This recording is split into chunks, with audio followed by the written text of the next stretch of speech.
행복한 하루를 여는 아침 묵상, 오늘 8월 5일 금요일 아침입니다. 사무엘하 10장을 함께 읽고 묵상하겠습니다. 그 후에 암몬 자손의 왕이 죽고 그의 아들 한운이 대신하여 왕이 되니 다윗이 이르되 내가 나하스의 아들 한운에게 은총을 베풀되 그의 아버지가 내게 은총을 베푼 것 같이 하리라 하고 다윗이 그의 신하들을 보내 그의 아버지를 조상하라 하니라.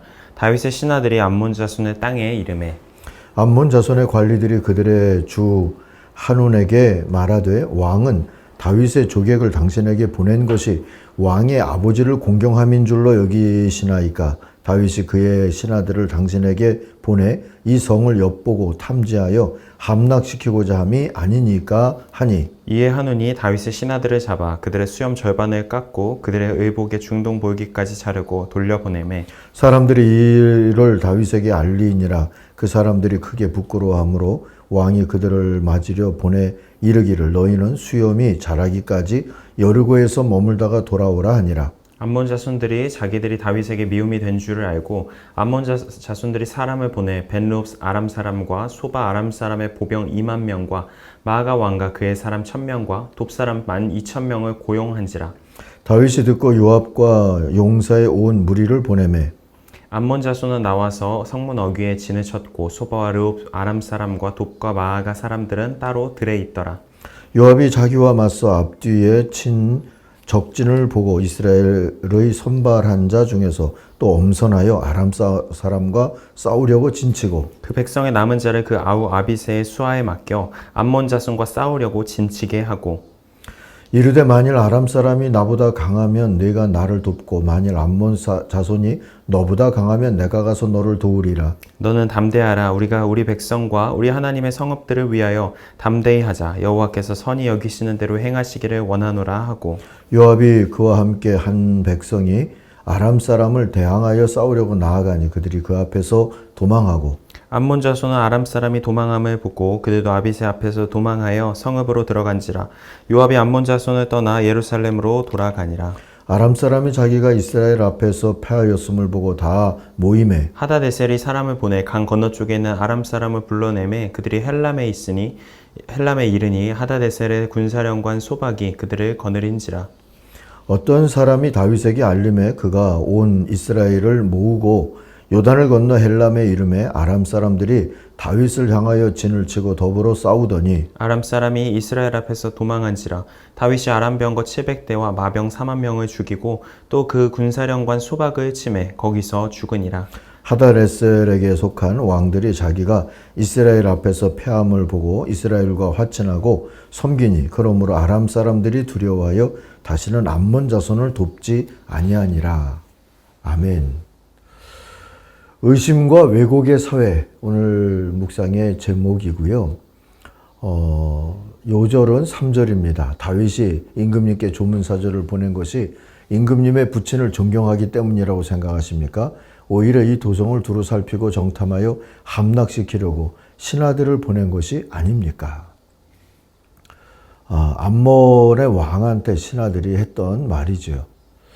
암몬의 왕이 죽었어요. 다윗은 사신을 보내서 진심으로 조문하고자 했습니다. 2절 보세요. 다윗은 한운의 아버지 나하스가 나에게 은혜를 베풀었으니 이 비교적 잘 지냈다는 얘기일 겁니다. 그래서 나도 나하스의 아들 한운에게 은혜를 베풀어야 되겠다 하고 말하면서 신하들을 보내서 고인에게 조의를 표하게 했어요. 그러나 암몬 왕 한운은 다윗의 진위를 의심하게 되죠. 의심의 근거는 아마도 8장으로 볼 수 있습니다. 다윗은 주변 여러 나라 부족들을 이미 제압을 했고요. 주군과 신하의 관계를 맺어가고 있는 중이었죠. 그 과정에서 잔인한 일들도 일어났었고요. 암몬의 새 왕으로서 한운은 선왕 때에 안녕했던 관계가 오히려 불안했을 겁니다. 다윗 왕국 주위에 멀쩡한 나라가 별로 없었으니 말이죠. 이제 리더십도 바뀌었으니 다윗이 표적을 이 암몬으로 정하지 않을까 이런 두려움을 가질만 했어요. 거기다가 새 왕의 불안을 자극하는 말들을 하는 이들이 있었죠. 그게 오늘 요절인 3절이죠. 암몬 사람들의 대신들이 한운에게 말하죠. 다윗이 임금님께 조문사절을 보낸 게 임금님의 부친을 존경하기 때문이라고 생각하십니까?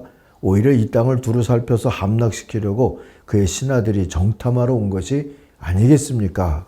하죠.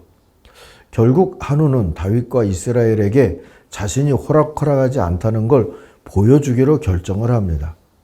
사신을 모욕하고 돌려보냈던 것이죠. 어리석은 결정은 종종 이렇게 쓸데없이 신속합니다. 4절 보세요.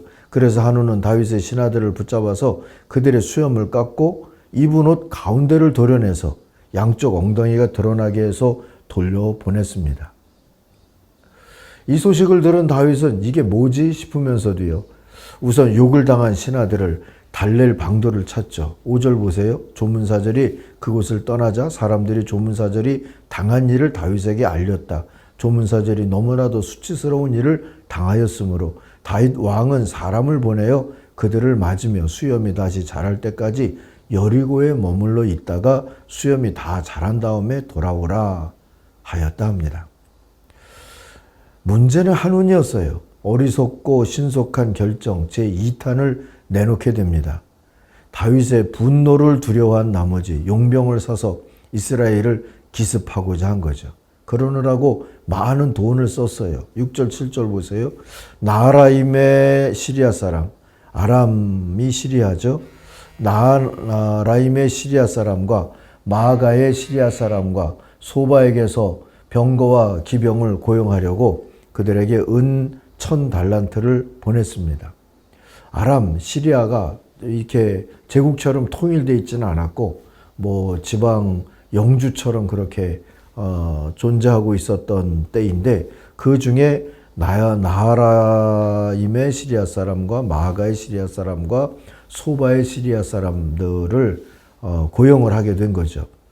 그래서 병거 32,000대를 빌렸고요. 마아가 왕과 그의 군대를 고용을 했어요. 이런 경우를 전문 용어로 방귀 낀 놈이 성낸다 하는 거 아니겠습니까? 그렇지만 이 전쟁으로 큰 타격을 입은 건 다윗의 이스라엘이 아니었어요. 오히려 한운의 암몬과 상황을 수습하고자 수습을 하고 암몬도 돕지 하고 나섰던 아람이 오히려 큰 타격을 입게 됩니다.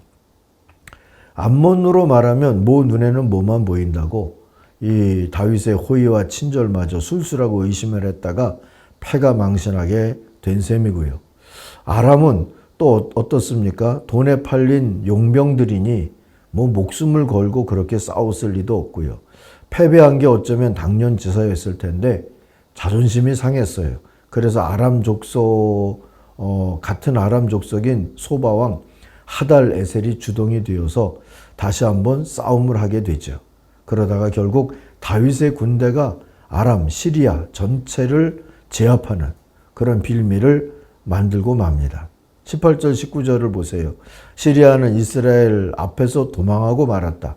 다윗은 시리아 병거를 모는 7,000명과 보병 4만 명을 죽이고 소박 사령관도 쳐서 죽였다. 하달 에셀의 부하들은 자기들이 이스라엘에게 패한 것을 알고서 다윗과 화해한 뒤에 그를 섬겼다. 말이 좋아 화해지 항복을 한 거죠. 그 뒤로는 시리아가 아람이죠. 아람이 다시는 암몬 자손을 도우려 하지 않았다 했습니다. 아마도 시기와 질투, 또 경쟁심, 또 기득권의 유지, 패권의식 뭐 이런 것들로 설명할 수 있지 않을까 싶어요. 그런 것들로 인해서 이 시대는 우리네 세상처럼 순수한 선행도 왜곡하고 비난하고 과장하고 얼룩칠을 하는데 익숙한 편이었어요. 뭐 이 점에 있어서는 우리라고 그닥 나을 것도 없죠. 세상살이가 이렇기가 어제 오늘이 아니지만 막상 이런 왜곡이나 또는 오해나 뭐 비난이나 이런 거를 당하다 보면 다들 선심을 앙심으로 바꾸게 되는 일들이 벌어지니까 안타까울 뿐입니다. 그저 세상을 탓하고 다른 사람들을 비난하고 욕하기 전에 내 안에 작은 개울물 같은 선심이 아니라 아주 큰 물과 같은 평화가 있기를 소망할 필요가 있습니다. 웬만한 비바람엔 흔들리지 않을 수 있는 평화가 있을 때, 뭐 세상이 그러거니 하고 나는 지켜야 될 나의 정도를 갈 수 있지 않을까 싶어요. 그 평화를 구하면서 사는 게 우리가 아침 큐티를 하는 이유 중에 하나가 아닐까 싶습니다. 하나님의 인도하심을 우리들이 신뢰하면서 오늘도 주님이 주시는 평화를 잠잠히 누리며 살아가는 날이 되기를 바랍니다. 기도하십시다. 하나님 아버지, 우리도 삐뚤어진 마음과 삐뚤어진 눈으로 보면 남들이 삐뚤어졌다고 하기가 쉽다는 것을 경험합니다. 주님, 하나님이 주신 평화가 내 안에 강물같이 흐르게 하셔서 우리들이 또 오히려 이해하고 또 바르게 보며 하나님의 인도하심을 쫓을 수 있는 그런 날들로 살게 하여 주시옵소서.